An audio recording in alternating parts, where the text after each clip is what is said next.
ಮಕ್ಕಳ ಸಾವಿನ ನಂತರ ಕೇಂದ್ರ ಸರ್ಕಾರ ಎಚ್ಚೆತ್ತುಕೊಂಡಿದೆ. ಚಿಕ್ಕ ಮಕ್ಕಳಿಗೆ ಕೆಮ್ಮಿನ ಸಿರಪ್ ನೀಡದಂತೆ ಎಚ್ಚರಿಕೆಯನ್ನ ನೀಡಿದೆ. ಮಧ್ಯಪ್ರದೇಶ, ರಾಜಸ್ಥಾನದಲ್ಲಿ 9 ಮಕ್ಕಳ ಸಾವಾಗಿದೆ. ಕಲುಷಿತ ಕೆಮ್ಮಿನ ಸಿರಪ್ಗಳ ಸೇವನೆಯಿಂದ ಈ ರೀತಿ ಸಾವು ಸಂಭವಿಸ್ತಾ ಇದೆ ಎನ್ನುವಂತಹ ಶಂಕೆ ಕೂಡ ವ್ಯಕ್ತವಾಗ್ತಾ ಇದೆ. 11 ಮಕ್ಕಳ ಸಾವಿನ ನಂತರ ಕೇಂದ್ರ ಸರ್ಕಾರ ಎಚ್ಚೆತ್ತುಕೊಂಡಿದೆ. ಚಿಕ್ಕ ಮಕ್ಕಳಿಗೆ ಕೆಮ್ಮಿನ ಸಿರಪ್ ನೀಡದಂತೆ ಎಚ್ಚರಿಕೆಯನ್ನು ನೀಡಿದೆ. ಮಧ್ಯಪ್ರದೇಶ, ರಾಜಸ್ಥಾನದಲ್ಲಿ 9 ಮಕ್ಕಳ ಸಾವಾಗಿದೆ. ಕಲುಷಿತ ಕೆಮ್ಮಿನ ಸಿರಪ್ಗಳ ಸೇವನೆಯಿಂದ ಈ ರೀತಿ ಸಾವುಗಳು ಸಂಭವಿಸಿದೆ ಎನ್ನುವಂತಹ ಶಂಕೆ ವ್ಯಕ್ತವಾಗ್ತಾ ಇದೆ. ಕೇಂದ್ರ ಆರೋಗ್ಯ ಸೇವೆಗಳ ನಿರ್ದೇಶನಾಲಯ ಈ ಒಂದು ಎಚ್ಚರಿಕೆಯನ್ನ ನೀಡಿದೆ. ಎಲ್ಲಾ ರಾಜ್ಯ ಕೇಂದ್ರಾಡಳಿತ ಪ್ರದೇಶಗಳಿಗೆ ಸೂಚನೆಯನ್ನ ನೀಡಲಾಗಿದೆ. 11 ಮಕ್ಕಳ ಸಾವಾಗಿದೆ. ಇದಾದ ಬಳಿಕ ಕೇಂದ್ರ ಸರ್ಕಾರ ಎಚ್ಚೆತ್ತುಕೊಂಡಿದೆ. ಸಾಮಾನ್ಯವಾಗಿ 5 ವರ್ಷದೊಳಗಿನ ಮಕ್ಕಳಿಗೆ ಕೆಮ್ಮು ಹಾಗೂ ಶೀತಕ್ಕೆ ಸಿರಪ್ ನೀಡುವಂತಹ ಅಗತ್ಯ ಇರೋದಿಲ್ಲ. ತೀರಾ ಅಗತ್ಯ ಇದ್ರೆ ಮಾತ್ರ ಸೂಕ್ತ ಪ್ರಮಾಣದಲ್ಲಿ ಕಡಿಮೆ ಅವಧಿಗೆ ಒದಗಿಸಬೇಕು ಅಂತ DGHS ಸೂಚಿಸಿದೆ. ಈ ಬಗ್ಗೆ ಎಲ್ಲಾ ರಾಜ್ಯಗಳು ಮತ್ತು ಕೇಂದ್ರಾಡಳಿತ ಪ್ರದೇಶಗಳಿಗೆ ಪತ್ರವನ್ನ ಬರೆದಿರುವ DGHS ಮಕ್ಕಳಲ್ಲಿನ ಕೆಮ್ಮಿಗೆ ಸಿರಪ್ ಅನ್ನ ವಿವೇಚನೆ ಬಳಸಿ ವೈದ್ಯರು ಶಿಫಾರಸು ಮಾಡಬೇಕು. ಬಹುತೇಕ ಕೆಮ್ಮಿನ ಸಮಸ್ಯೆಗಳು ಔಷಧಗಳ ಅಗತ್ಯವಿಲ್ಲದೆ ಕಡಿಮೆ ಆಗುತ್ತೆ ಅಂತ ಒಂದು ಹೇಳಿಕೆಯನ್ನು ಕೂಡ ನೀಡಿರುವಂಥದ್ದು. ಅಂದ್ರೆ 11 ಮಕ್ಕಳ ಸಾವಾಗಿದೆ. ಇದಾದ ಬಳಿಕ ಇದೀಗ ಕೇಂದ್ರ ಸರ್ಕಾರ ಎಚ್ಚೆತ್ತುಕೊಂಡಿದೆ. ಚಿಕ್ಕ ಮಕ್ಕಳಿಗೆ ಕೆಮ್ಮಿನ ಸಿರಪ್ ನೀಡದಂತೆ ಎಚ್ಚರಿಕೆಯನ್ನ ಕೂಡ ನೀಡಿರುವಂಥದ್ದು. ಇನ್ನು ಮಧ್ಯಪ್ರದೇಶ ಮತ್ತು ರಾಜಸ್ಥಾನದಲ್ಲಿ 11 ಮಕ್ಕಳು ಸಾವನ್ನಪ್ಪಿದ ನಂತರ ಇದೀಗ DGHS ಕೂಡ ಎಚ್ಚೆತ್ತುಕೊಂಡಿದೆ. 2 ವರ್ಷದೊಳಗಿನ ಮಕ್ಕಳಿಗೆ ಕೆಮ್ಮು ಹಾಗೂ ಶೀತಕ್ಕೆ ಸಿರಪ್ ನೀಡಬೇಡಿ ಅಂತ ನಿನ್ನೆ ಎಚ್ಚರಿಕೆ ನೀಡಿದೆ. ಈ ಬಗ್ಗೆ ಹೆಚ್ಚಿನ ಮಾಹಿತಿಯನ್ನ ನೀಡ್ತಾರೆ ನಮ್ಮ ಪ್ರತಿನಿಧಿ ಮಲ್ಲಿಕಾರ್ಜುನ್ ಪಾಟೀಲ್.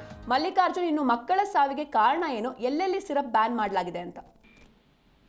ಸಿಂಚನ, ಪ್ರತಿಯೊಬ್ಬ ಪೋಷಕರು ಈಗ ಆತಂಕ ಪಡುವಂತಹ ವಾತಾವರಣ ನಿರ್ಮಾಣ ಆಗಿದೆ ಅಂತ ಹೇಳ್ಬೋದು. ಯಾಕಂದ್ರೆ ಸಿರಪ್ ನೀಡಿದ್ರೆ ಮಕ್ಕಳು ಸಾಯ್ತಾ ಇದ್ದಾರೆ ಅನ್ನುವಂತಹ ಒಂದು ಸುದ್ದಿ ಭಾರಿ ಆತಂಕ ಮೂಡಿಸಿದೆ. ಕೇವಲ ಒಂದು ರಾಜ್ಯದಲ್ಲಿ ಅಲ್ಲ, ಇದು 2-3 ರಾಜ್ಯದಲ್ಲಿ, ಮಧ್ಯಪ್ರದೇಶ, ರಾಜಸ್ಥಾನ ಸೇರಿ 2-3 ರಾಜ್ಯಗಳಲ್ಲಿ ಈ ರೀತಿಯಾದಂತಹ ಒಂದು ವಾತಾವರಣ ಸೃಷ್ಟಿಯಾಗಿದೆ. ಕೇವಲ 1-2 ಮಕ್ಕಳಲ್ಲ, 12 ಮಕ್ಕಳು ಈಗ ಈ ಸಿರಪ್ ಕುಡಿಯೋದ್ರಿಂದ ಸಾವನ್ನಪ್ಪಿದ್ದಾರೆ ಅಂತಂದ್ರೆ ಈಗ ಅದು ಒಂದು ದೊಡ್ಡ ಸುದ್ದಿಯಾಗಿ ಪರಿಗಣಿಸ್ತಾ ಇದೆ. ಇದೇ ಒಂದು ಕಾರಣಕ್ಕಾಗಿ ಈಗ ಕೇಂದ್ರ ಆರೋಗ್ಯ ಇಲಾಖೆ ಕೂಡ ಎಚ್ಚೆತ್ಕೊಂಡಿದೆ. ಈ ಕೇಂದ್ರ ಆರೋಗ್ಯ ಇಲಾಖೆ ಎಚ್ಚೆತ್ಕೊಳ್ಳೋದು ಯಾವಾಗ ಅಂದ್ರೆ ಒಂದಿಬ್ಬರು ಸತ್ರು ಅಥವಾ ಹೀಗಾಯ್ತು ಅಂದಾಗ ಮಾತ್ರ ಇವ್ರಿಗೆ ಎಚ್ಚರಿಕೆ ಆಗತ್ತೆ ಅಂತ ಹೇಳ್ಬೋದು. ಈಗ ಎಚ್ಚೆತ್ತುಕೊಂಡು ಒಂದು ಆದೇಶ ಅಥವಾ ಸಲಹೆಗಳನ್ನ ನೀಡ್ತಾ ಇದ್ದಾರೆ. ಏನಂತಂದ್ರೆ ಯಾರೂ ಕೂಡ ಅಂದ್ರೆ 2 ವರ್ಷದ ಚಿಕ್ಕ ಮಕ್ಕಳಿಗೆ ಯಾರೂ ಕೂಡ ಕೆಮ್ಮಿನ ಸಿರಪ್ ಗಳನ್ನ ನೀಡಬೇಡಿ, ಇದರಲ್ಲಿ ದೋಷಪೂರಿತ ಸಿರಪ್ಗಳು ಕೂಡ್ಕೊಂಡಿದೆ ಅನ್ನೋದನ್ನ ಅವರು ಈಗ ಹೇಳ್ತಾ ಇದ್ದಾರೆ. ಅಂದ್ರೆ ಎಚ್ಚರಿಕೆಯಿಂದ ಇರಿ, ಸೀಮಿತ ಪ್ರಮಾಣದಲ್ಲಿ ನೀಡಿ. ಅಂದ್ರೆ ಅದು ಯಾವಾಗ ಅಂತಂದ್ರೆ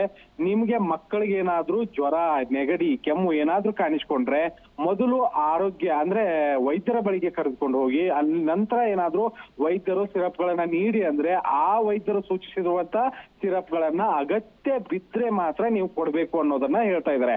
ಈ ಮಕ್ಕಳ ಸಾವಿಗೆ ಪ್ರಮುಖ ಕಾರಣ ಏನಪ್ಪಾ ಅಂತ ನೋಡೋದಾದ್ರೆ ಸಿರಪ್ ಕುಡಿದಂತಹ ಮಕ್ಕಳಲ್ಲಿ ಮೂತ್ರಪಿಂಡ ವೈಫಲ್ಯ ಆಗ್ತಾ ಇದೆ. ನೋಡಿ, ಒಂದು ಸಿರಪ್ ನಿಂದ ಎಷ್ಟರ ಮಟ್ಟಿಗೆ ಮಕ್ಕಳ ಜೀವಕ್ಕೆ ಹಾನಿ ಆಗ್ತಾ ಇದೆ ಅಂದ್ರೆ ಎಷ್ಟೋ ಕನಸುಗಳನ್ನ ಕಟ್ಕೊಂಡಿರ್ತಾರೆ ಪೋಷಕರು, ನಮ್ಮ ಮಕ್ಕಳು ಹೀಗೆ ಹಾಗೆ ಅಂತ ಬೆಳೆದಿರ್ತಾರೆ. ಯಾವುದೋ ಒಂದು ಸಣ್ಣ ಕೆಮ್ಮಿನಿಂದ ಮಕ್ಕಳು ಸಾವನ್ನಪ್ಪಿದ್ರೆ ಎಷ್ಟರ ಮಟ್ಟಿಗೆ ನೋವಾಗುತ್ತೆ ಅನ್ನೋದು ಕೂಡ ಇಲ್ಲಿ ವ್ಯಕ್ತವಾಗುತ್ತೆ. ಈಗ ಕೇಂದ್ರ ಆರೋಗ್ಯ ಇಲಾಖೆ ಸಲಹೆಗಳನ್ನ ಕೊಡ್ತಾ ಇದೆ.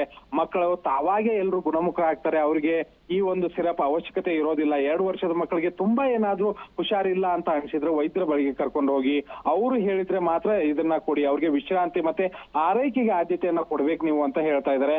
ಹೀಗೆ ಇತ್ತೀಚೆಗೆ ಒಂದು ಏನು ರಾಜಸ್ಥಾನದಲ್ಲಿ ಈ ರೀತಿಯಾದಂತಹ ಒಂದು ಘಟನೆ ಆಯ್ತು. 5 ವರ್ಷದ ನಿತೀಶ್ ಅನ್ನುವಂತಹ ಒಬ್ಬ ಚಿಕ್ಕ ಬಾಲಕನಿಗೆ ಕೆಮ್ಮು ಬರುತ್ತೆ. ಅಲ್ಲಿ ಒಂದು ಸರ್ಕಾರಿ ಆಸ್ಪತ್ರೆಗೆ ಕರೆದುಕೊಂಡು ಹೋಗ್ತಾರೆ. ಆ ಆಸ್ಪತ್ರೆ ವೈದ್ಯರು ಸಿರಪ್ ಅನ್ನ ಕೊಡೋದಕ್ಕೆ ಸಲಹೆಯನ್ನ ಕೊಡ್ತಾರೆ.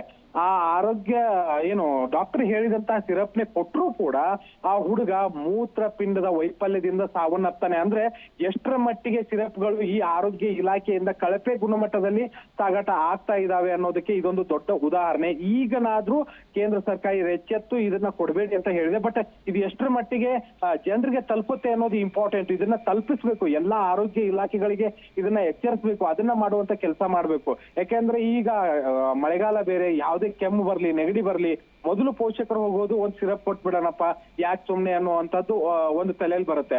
ಪ್ರತಿಯೊಂದು ಪೋಷಕರು ಮಾಡುವಂಥದ್ದೇ ಇದು.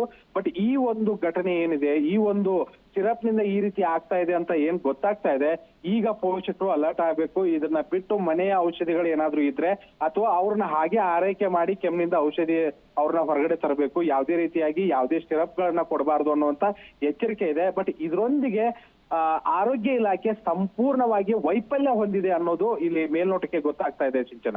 Okay, thank you Mallikarjun Patil ನಿಮ್ಮೆಲ್ಲ ಡೀಟೇಲ್ಸ್ಗಾಗಿ.